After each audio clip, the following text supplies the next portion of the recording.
মা, ও মা। কি রে, এত খুশির কারণ কি? মা, আমি ফার্স্ট হয়েছি। আমি জানতাম আমার ছেলে ফার্স্ট হবে। কি গো মা, তুমি কিছু বলছো না যে? মা, ও সেকেন্ড হয়েছে। ও আচ্ছা, তাই বলে মন খারাপ করলে হবে? তুমিও ভালো রেজাল্ট করেছো। তো রেজাল্টের খবর কি? আব্বু, আমি সেকেন্ড হয়েছি। আমি জানতাম আমার মেয়ে সেকেন্ড হবে আর সেলিম ফার্স্ট হবে। আব্বু, তোরা দুজনে আমার ছেলে মেয়ে, তোরা দুজনে অনেক সুন্দর রেজাল্ট করেছিস। আমি অনেক খুশি। জামা ফ্রেশ হয়ে নে, আজকে আমরা সবাই মিলে ঘুরতে যাব। সেলিম, তুমিও রেডি হয়ে নাও। আচ্ছা। জমিদার বাবু, কি হলো? ব্যাপারটা কিন্তু সুবিধার না।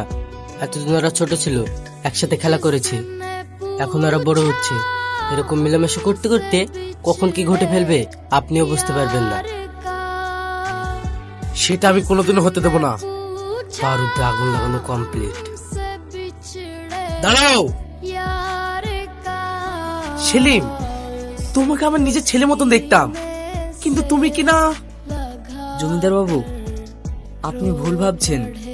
চুপ করো তুমি, তোমার কোনো কথা শুনতে চাই না। কোনো কিন্তু না, বেরিয়ে যাও আমার বাড়ি থেকে। জমিদার বাবু, এ আপনি কি বলছেন? আপনি আমাদের তাড়িয়ে দিলে আমরা না খেতে পেয়ে মারা যাব। তোমরা কি খাবে না খাবে সেটা আমি দেখতে চাই না। জমিদার বাবু, এমনটা বলে আমাদের তাড়িয়ে দিবেন না। সর, তুই আর তোর ছেলে এক্ষুনি বেরিয়ে যা আমার বাড়ি থেকে।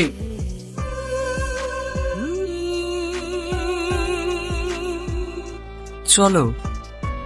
মা, তোমার খুব লেগেছে তাই না? কই না তো। আমি জানি মা, তোমার খুব লেগেছে। পাগল ছেলে আমার। দেখ বাবু, আমি জানি তুই সে ছোট থেকে স্বপ্নকে ভালোবাসিস, কিন্তু মধু, ওরা জমিদার আর আমরা ওদের বাড়ির সামান্য কাজের লোক। এই ভালোবাসা ওরা কোনোদিনই মেনে নিবে না।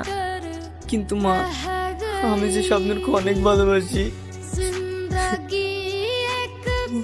মা, মা কি হলো তোমার? কথা বলো মা। সেলিম, তোকে একটা কথা বলার ছিল। কি করে যে বলি, এমনিতেই তোর মন খারাপ। কি কথা বল না। মানে শাবনুরের আজ বিয়ে।